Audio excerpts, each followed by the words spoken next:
अच्छा, स्टूडेंट की हमेशा शिकायत रहती है कि सर ये बताइए पढ़ा हुआ हमेशा कैसे याद रखें, किस तरह से अपने आप को मोटिवेट करें, पढ़ा हुआ जो होता है वो भूल जाते हैं।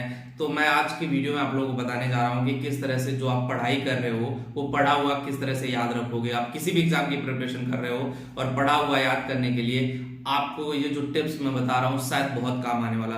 बहुत सारे लोग क्या करते हैं, ऑब्वियसली मैं बता दूं कि जो पढ़ते हैं रट्टा मारते रहते हैं। रटने से कुछ नहीं होने वाला। वो वक्त और वो जमाना खत्म हो गया जहां पे आप रट्टा मारते थे और रट करके सब कुछ तैयार कर लेते थे। रट रट करके आप आगे बढ़ जाते थे, रट्टा मार करके सब कुछ कर लेते थे। लेकिन अब रटने से कुछ नहीं होने वाला कि आप रट्टा मार लोगे तो आपके लिए कुछ हो जाएगा। रटने से कुछ नहीं होने वाला। आपको मेहनत करना पड़ेगा और अच्छे से मेहनत करना पड़ेगा। जब आप अच्छे से मेहनत करोगे तो ऑब्वियसली चीजें आपके लिए बहुत अच्छे से काम करेंगी।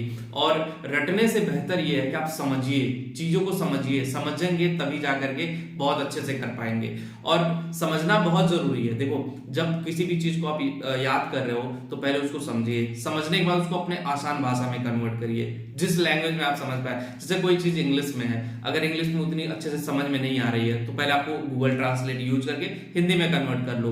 हिंदी में कन्वर्ट करने के बाद वो चीज आपको समझ में आ जाएगी।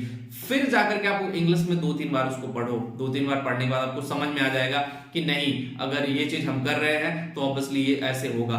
और उसके बाद फिर आप अगर सही से करोगे ना तो आपको बहुत अच्छे से याद हो जाएगा। पढ़ा हुआ हमेशा याद रहेगा। जब आप समझ के पढ़ोगे तो वो चीज कभी नहीं भूलने वाली है। और आप रट्टा मारोगे तो 1 घंटे में भूल जाओगे। मैं बता रहा हूं, गारंटी के साथ आप 1 घंटे में भूल जाओगे। तो समझिए, और अगर उसके बाद भी नहीं समझ में आता तो नोटबुक उठाइए, पॉइंटर बना करके लिखिए। जैसे कोई पैराग्राफ है, लंबा पैराग्राफ है, याद करना नहीं समझ में आ रहा, उसके 5-10 पॉइंटर बनाइए जो इंपॉर्टेंट पॉइंटर है। उन पॉइंटर को अपने नोटबुक में लिखिए। नोटबुक में 2-3 बार लिखोगे, समझ आ जाएगा कि ये पैराग्राफ क्या करना चाह रहा। उसके बाद फिर आप बना करके उसके बारे में लिख ही सकते हो। बहुत अच्छा स्कोर कर सकते हो नंबर। आप सेमेस्टर एग्जाम हो या कोई भी बोर्ड का एग्जाम हो या कुछ भी एग्जाम हो, चाहे इंजीनियरिंग हो, टेक, नॉन टेक, कोई भी एग्जाम हो, इस तरीके से आप बहुत अच्छा स्कोर कर सकते हो। और आपके लिए एक बेहतरीन अपॉर्चुनिटी है अगर आप इस तरह से पढ़ते हो। देखो, पढ़ाई सब लोग करते हैं लेकिन अच्छा स्कोर जो एग्जाम होता है आप देखते हो कि कम पढ़ने वाले ज्यादा स्कोर कर ले जाते हैं। क्यों? उनका पढ़ने का तरीका यही होता है। अगर वो आप भी इस तरह से पढ़ाई करोगे तभी ना स्कोर ज्यादा कर पाओगे। जब आप इस तरह से पढ़ोगे नहीं तो स्कोर क्या करोगे? कभी नहीं स्कोर कर पाओगे।